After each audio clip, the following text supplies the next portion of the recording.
Hello dear students, I'm Ravi Shukla. Today I'm going to teach you an important topic, that is auxiliary verbs.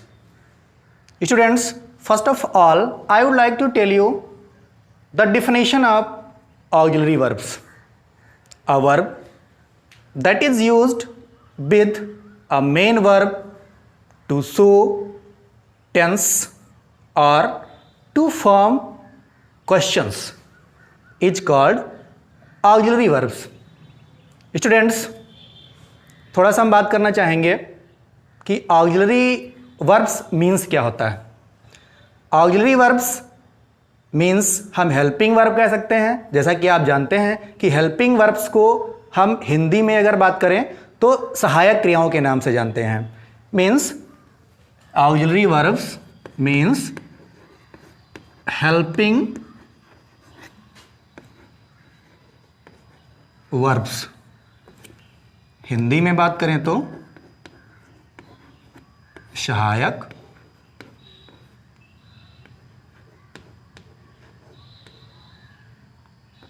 क्रियाएं. Students, एक minute हम बात करना चाहेंगे कि इंग्लिश लैंग्वेज में सहायक क्रियाओं की क्या भूमिका होती है. What is the importance of helping verbs in English language. जैसा कि डिफिनेशन से हमने क्लियर किया कि a verb that is used with a main verb to show tense और टू फॉर्म क्वेश्चंस. तो डिफिनेशन से ही इसकी इंपॉर्टेंस क्लियर होती है कि किसी भी सेंटेंस में अगर हम कोई टेंस शो करना चाहते हैं तो हम हेल्पिंग वर्ब को मीन्स ऑक्सिलरी वर्ब को उसकी मेन वर्ब के साथ यूज करते हैं जिससे कि उसका टेंस शो होता है. यही हेल्पिंग वर्ब्स इंट्रोगेटिव सेंटेंसेस में यूज होती हैं. इंट्रोगेटिव क्वेश्चन में इनका यूज होने के बाद ये क्वेश्चन फॉर्म करती हैं. स्टूडेंट्स, अब हम बात करेंगे the kinds of auxiliary verbs.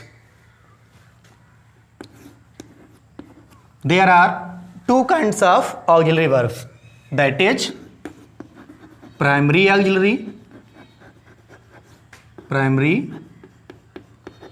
auxiliaries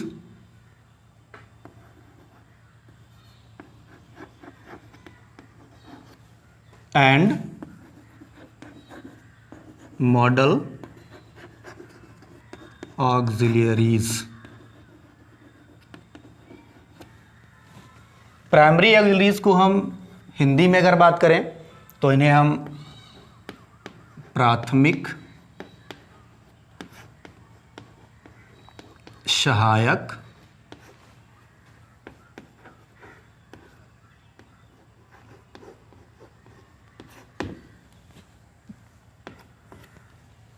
क्रियाएं और मॉडल ऑक्सिलियरीज क्या होती हैं? विधि सूचक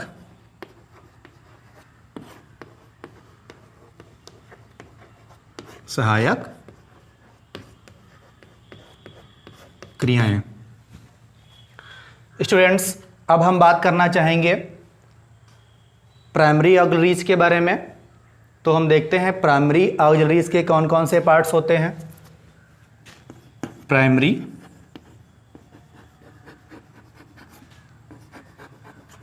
auxiliaries.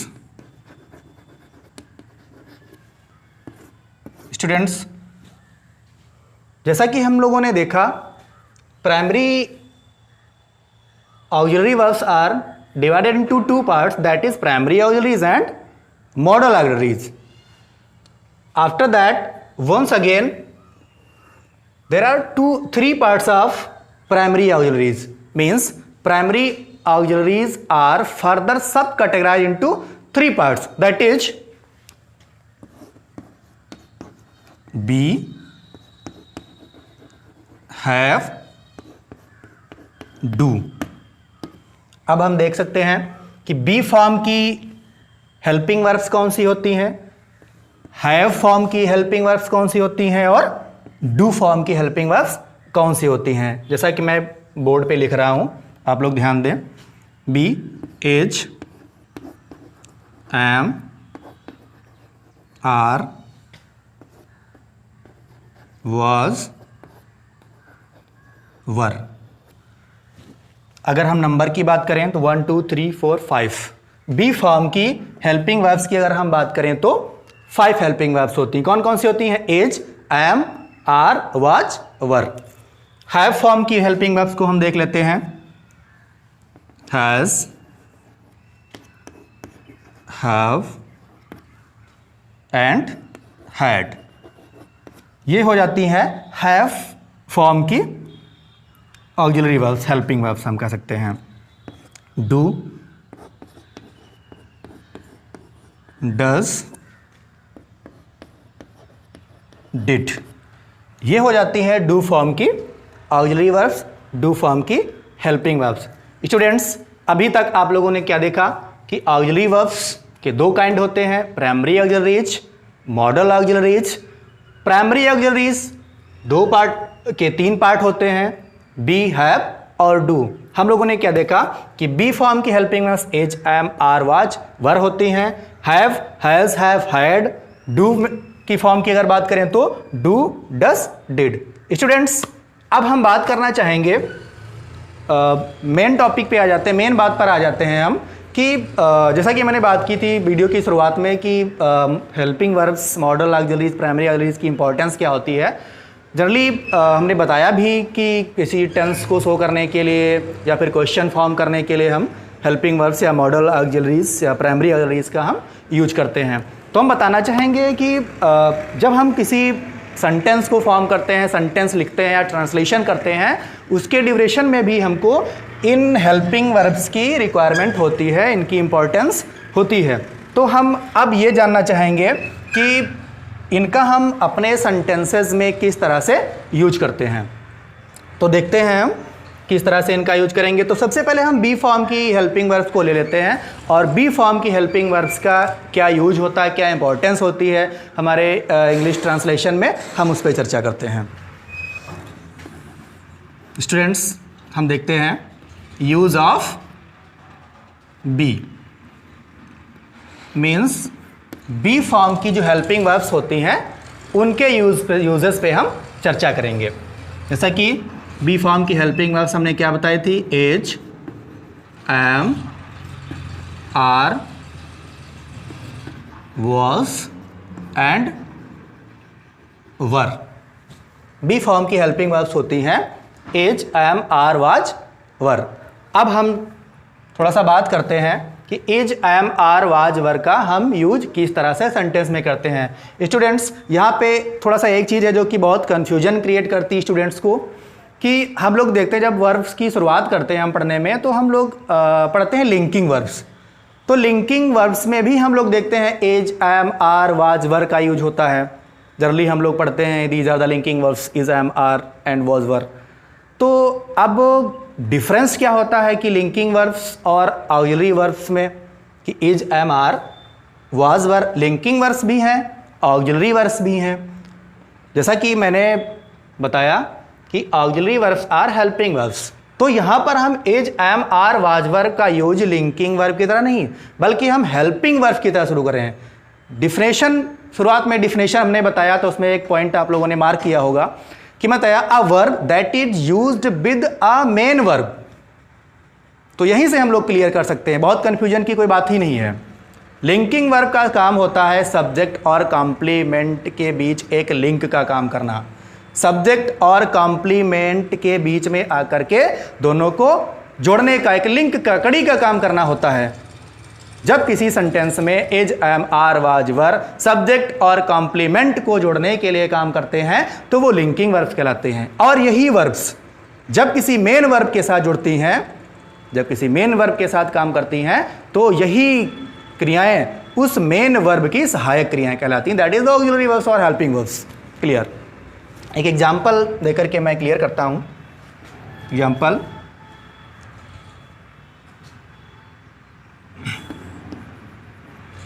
he is a teacher। He is a teacher. अब हम लोगों ने इसमें क्या देखा कि ही सब्जेक्ट हुआ, इसका कॉम्प्लीमेंट अ टीचर हो गया। इन दोनों पार्ट को जोड़ने के लिए इज का यूज हुआ है, इसलिए इस सेंटेंस में इज एक लिंकिंग वर्ब का काम कर रहा है। इस सेंटेंस में इज हेल्पिंग वर्ब की तरह यूज नहीं हो रहा है। अब हम बात करेंगे कि इन, इज, एम, आर, वाज, वर जो हेल्पिंग वर्ब्स हैं इनका यूज क्या होता है, किस तरह से यूज करते हैं, हम बात करना चाहेंगे।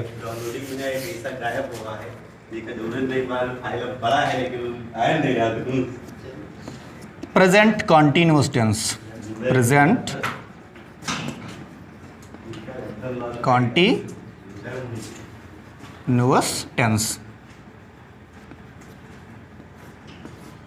प्रेजेंट कॉन्टिन्यूअस टेंस की अगर बात करें तो प्रेजेंट कॉन्टिन्यूअस टेंस में हम is, am, are auxiliary verbs का use as a helping verb करते हैं। Is, am, are. Present continuous tense में एज, एम, आर का यूज हेल्पिंग वर्ब की तरह होता है। एक चीज और नोटिस करेंगे हम कि प्रेजेंट कॉन्टिन्यूअस टेंस में जब हम is, am, are helping verbs का यूज करेंगे, इनके साथ हम वर्ब की फर्स्ट फॉर्म प्लस आईएनजी का यूज करते हैं। हम कह सकते हैं कि वर्ब की आईएनजी फॉर्म का यूज करते हैं। जैसे कि example, he is writing a letter. हमने देखा राइटिंग मेन वर्ब की आईएनजी फॉर्म हो गई, वर्ब की आईएनजी फॉर्म हो गई, और इसके साथ इज हेल्पिंग वर्ब की तरह काम कर रही है। अब हम देखते हैं, ये तो हो गई प्रेजेंट कंटीन्यूअस टेंस की बात, एज, एम, आर की बात हो गई। अब हम देखते हैं कि जो बी की फॉर्म होती है उसमें वाज वर्ब का भी यूज होता है। तो अब हम देखते हैं कि was verb past tense, past continuous tense, past continuous tense. Past continuous tense में हम वाज वर्ब का यूज, वाज वर्ब का use as a helping verb करते हैं, और इनमें भी हम वर्ब की आईएनजी फॉर्म का यूज करते हैं। मेन वर्ब की आईएनजी फॉर्म के साथ हम हेल्पिंग वर्ब वाज और वर्ब का यूज करते हैं। फॉर एग्जांपल,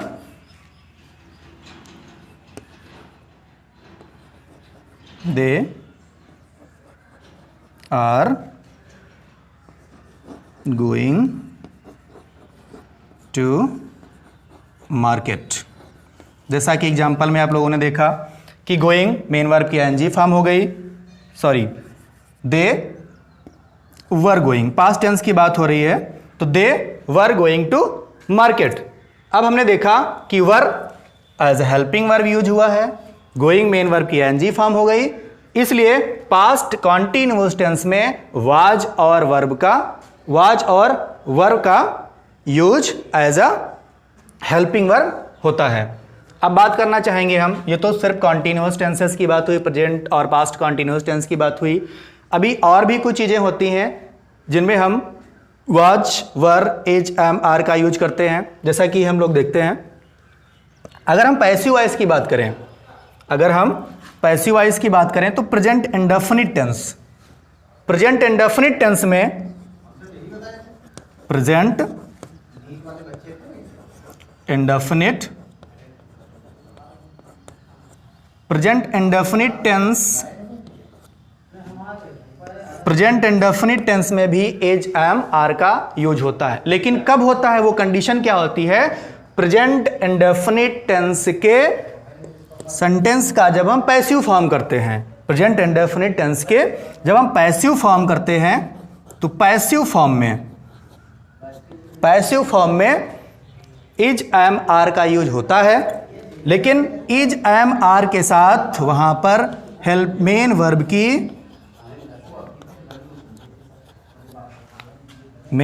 की थर्ड फॉर्म का यूज होता है। मेन वर्ब की थर्ड फॉर्म का यूज करेंगे हम, जैसा कि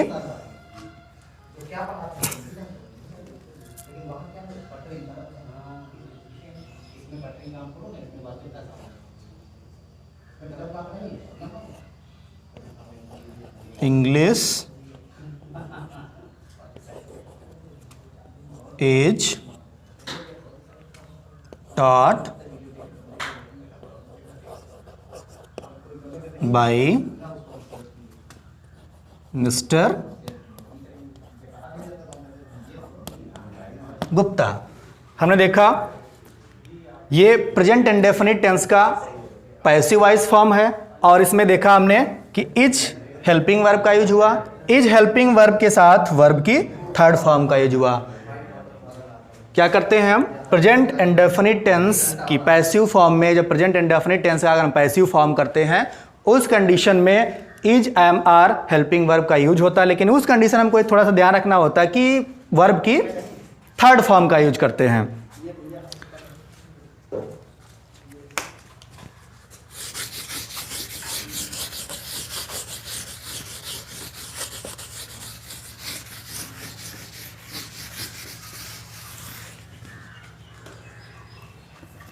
is am are, is am are का यूज हम प्रेजेंट कॉन्टिन्यूअस का पैसिव फॉर्म करने के लिए भी करते हैं। प्रेजेंट कॉन्टिन्यूअस टेंस का, present continuous tense, present continuous tense का जब हम पैसिव फॉर्म करते हैं उनमें भी हम एज एम आर का यूज करते हैं, लेकिन थोड़ा सा नोटिस करना होता है कि उस कंडीशन में is am are plus being plus verb की थर्ड फॉर्म का यूज होता है। ये स्ट्रक्चर हो जाता है कि एज एम आर, उसके बाद बीइंग का यूज करते हैं और फिर थर्ड फॉर्म का यूज करते हैं। फॉर एग्जाम्पल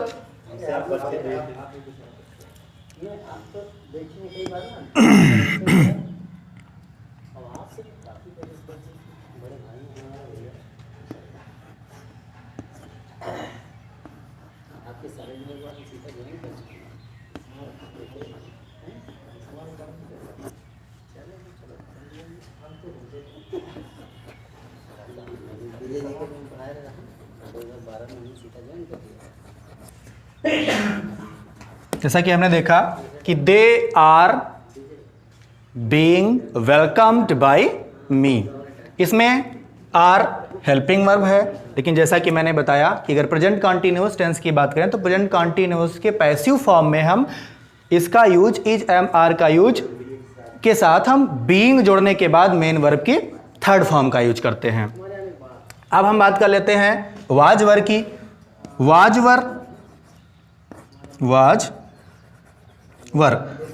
वर का यूज हम पास्ट कॉन्टिन्यूअस टेंस के, पास्ट कॉन्टिन्यूअस टेंस के पैसिव फॉर्म करने के लिए भी करते हैं। पास्ट कॉन्टिन्यूअस का पैसिव फॉर्म करने के लिए हम वाज वर का यूज करेंगे। फिर वही कंडीशन अप्लाई होती है कि जब हम वाज वर का यूज करेंगे तो कुछ इस तरह से स्ट्रक्चर होगा, was were plus being plus third form of the main verb. Means was वर, उसके बाद बीइंग का यूज करेंगे और थर्ड फॉर्म का यूज करते हैं वर्ब की। मीन्स पैसिव में जितने भी पैसिव फॉर्म करते हैं हम जनरली उनमें वर्ब की थर्ड फॉर्म का ही यूज होता है। तो ये तो रही बी फॉर्म की हेल्पिंग वर्ब्स की बात। अब हम बात करते हैं हैव फॉर्म की helping verbs. Have,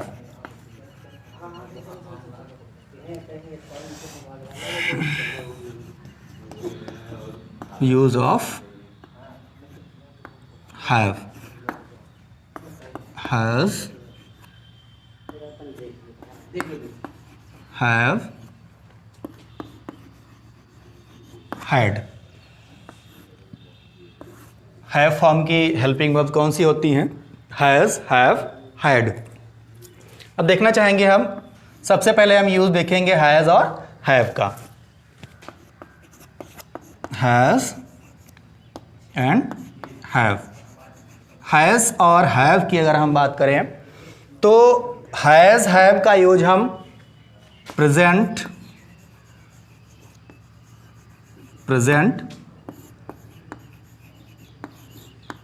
perfect tense में करते हैं।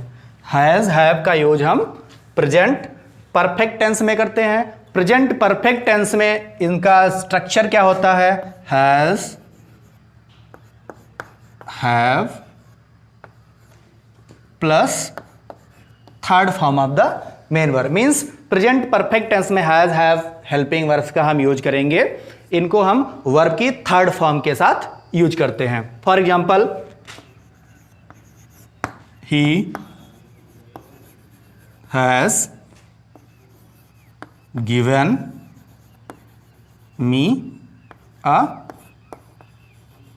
Pen. He has given me a pen. हमने देखा हैज हेल्पिंग वर्ब की तरह यूज हुआ है, गिवन वर्ब की थर्ड फॉर्म है। मीन्स इस तरह से हम एक चीज और आइडेंटिफाई कर सकते हैं कि जैसा कि डिफिनेशन के बारे में बात की थी कि इनका हेल्पिंग वर्ब और लिंकिंग वर्ब के कंफ्यूजन को लेकर, हालांकि हैज में कोई कंफ्यूजन नहीं है। हमने देखा कि जब कोई हेल्पिंग वर्ब या has have is am are was verb की बात कर लें, वर्ब किसी वर्ब के साथ यूज होती हैं तो वो हेल्पिंग वर्ब कहलाते हैं। इसलिए हम कह सकते हैं कि यहाँ वर्ब की थर्ड फॉर्म के साथ हैज का यूज हुआ है, इसका use as a helping verb हुआ है। अब हम बात कर लेते हैं, पहले हम हैज हैव के यूजेस की ही बात कर लेते हैं। दूसरी चीज, हैज हैव का यूज हम प्रेजेंट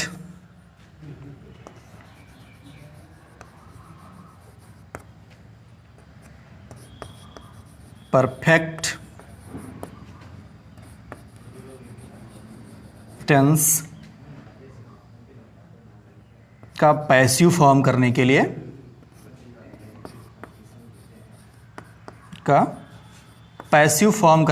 भी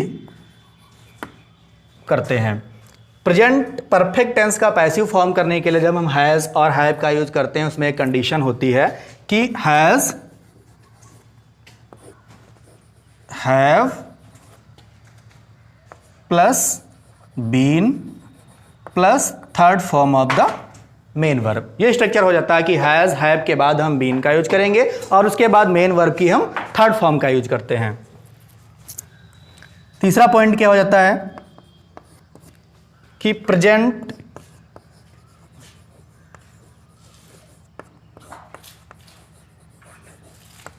परफेक्ट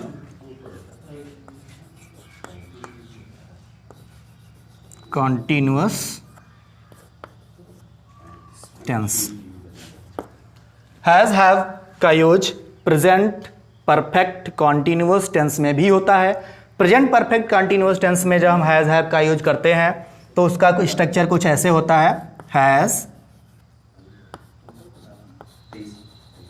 हैव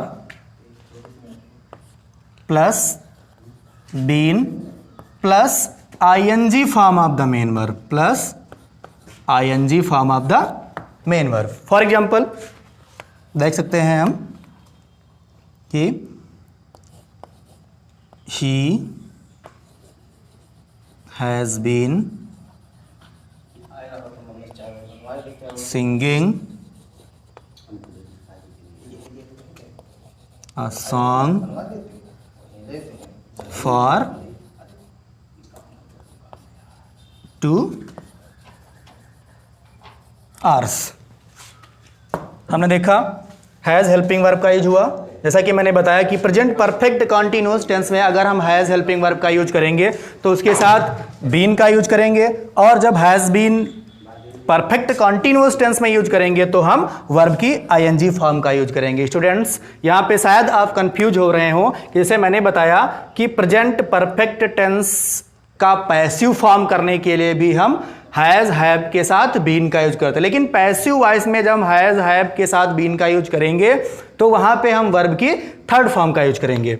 और जब हम प्रेजेंट परफेक्ट कॉन्टिन्यूअस टेंस में हैज हैव का यूज करेंगे तो वहां पर हम वर्ब की आईएनजी फॉर्म का यूज करते हैं। जैसा कि सिंगुलर नंबर के साथ हम हैज का यूज करते हैं, प्लूरल नंबर के सब्जेक्ट के साथ हम हैव का यूज करते हैं। देख लेते हैं। ही सिंगुलर नंबर का प्रोनाउन है। अब हम बात करते हैं प्लूरल नंबर की। दे हैव बीन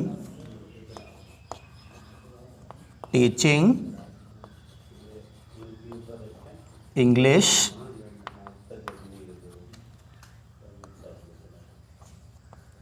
सिंस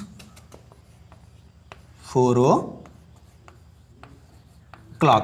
इस सेंटेंस में हमने देखा दे प्लूरल नंबर का प्रोनाउन है, दे प्लूरल नंबर का प्रोनाउन है, इसलिए have helping verb, that means have plural number की हेल्पिंग वर्ब है, इसलिए प्लूरल नंबर के शब्द के साथ प्लूरल नंबर की हेल्पिंग वर्ब का यूज किया गया है। स्टूडेंट्स, ये तो बात हुई हैज़ और हैव की।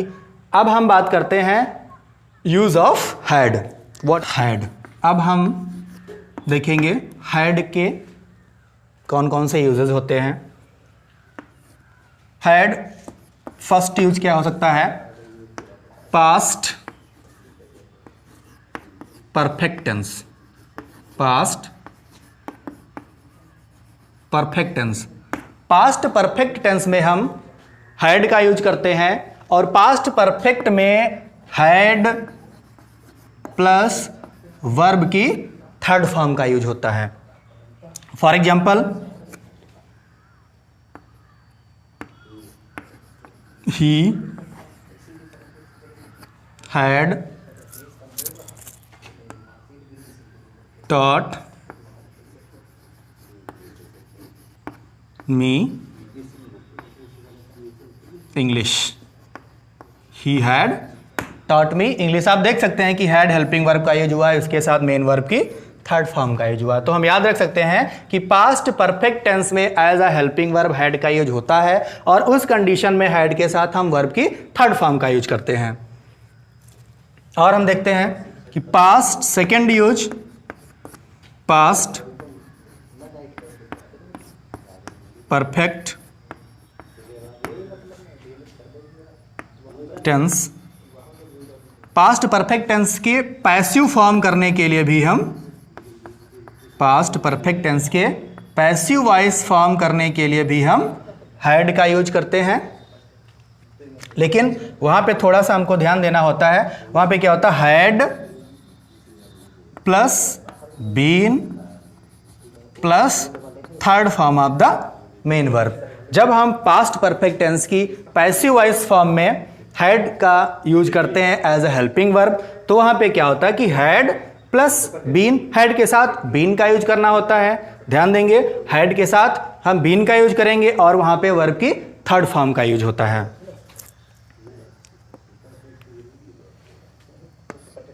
थर्ड पॉइंट हम देखते हैं कि past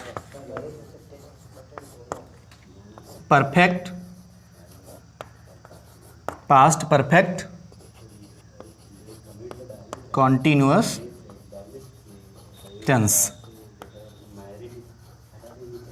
past perfect continuous tense में भी हम हैड का यूज करते हैं। उसका स्ट्रक्चर कुछ इस तरह से होगा, had plus been plus ING form of main verb.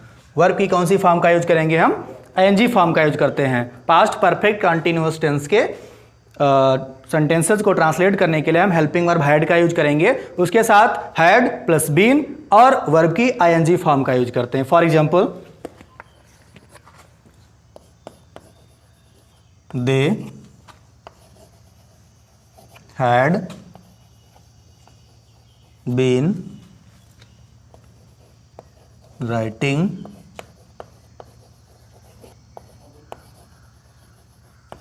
a letter for 2 hours। for 2 hours। इस सेंटेंस में हमने देखा हैड हेल्पिंग वर्ब का यूज हुआ, इसके साथ बीन का यूज हुआ। क्योंकि सेंटेंस पास्ट परफेक्ट कॉन्टिन्यूअस का है, इसलिए वर्ब की आईएनजी फॉर्म का यूज किया गया। अब यहाँ पे बी फॉर्म और हैव फॉर्म की हेल्पिंग वर्ब के यूज हम लोगों ने देखिए अब हम बात करते हैं लास्ट पॉइंट, डू फॉर्म के helping verbs. Do, use of do. Do, does और डिड। बात कर लेते हैं हम डू और डज की। फर्स्ट पॉइंट कि डू डज का यूज, डू और डज का use present indefinite tense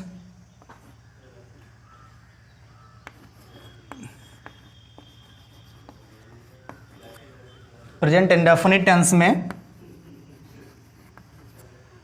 do does का यूज हम प्रेजेंट इंडेफिनिट टेंस में करते हैं और डू डज के साथ, डू डज के साथ हम वर्ब की फर्स्ट फॉर्म का यूज करते हैं। डू डज के साथ हम वर्ब की फर्स्ट फॉर्म का यूज करेंगे। For example, he does not like me. Does का use as a helping verb हुआ, लाइक मेन वर्ब है जो कि फर्स्ट फॉर्म में दी हुई है, इसलिए हम कह सकते हैं कि प्रेजेंट इंडेफिनिट टेंस में डू और डज का यूज होता है। डू डज के साथ हम वहां पे वर्ब की फर्स्ट फॉर्म का यूज करते हैं। सिंगुलर नंबर के सब्जेक्ट, सिंगुलर नंबर के सब्जेक्ट के साथ हम डज का यूज करेंगे, उस कंडीशन में भी हम वर्ब की फर्स्ट फॉर्म को यूज करेंगे। प्लूरल नंबर के सब्जेक्ट के साथ हम डू का यूज करेंगे, उस कंडीशन में भी हम वर्ब की फर्स्ट फॉर्म का यूज करेंगे। I do not like this. Do I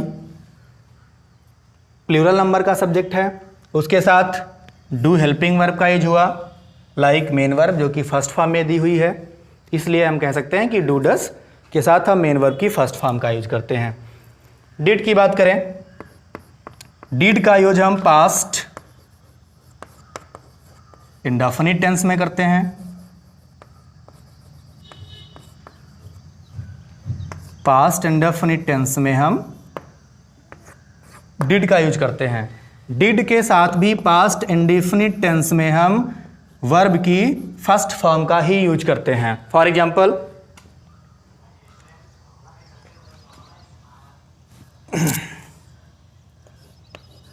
he did not go to Agra. He did not go to Agra। इसमें हमने देखा डिड हेल्पिंग वर्ब है, उसके साथ फर्स्ट फॉर्म की मेन वर्ब का यूज हुआ है।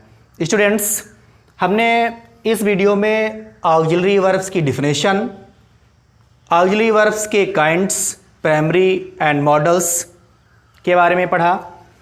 प्राइमरी ऑक्सिलरीज कौन कौन सी होती हैं? We have, do form, be have और डू फॉर्म के यूजेस के बारे में सीखा। मीन्स हम ये कह सकते हैं कि प्राइमरी ऑक्सिलरी के बारे में हमने इस वीडियो में चर्चा की। अब बात करते हैं मॉडल ऑक्सिलरीज की, जो कि हम अपने नेक्स्ट वीडियो में आपसे चर्चा करेंगे। तब तक कि आप लोग इसके नोट्स प्रिपेयर करें, इसके बारे में समझें। Thank you.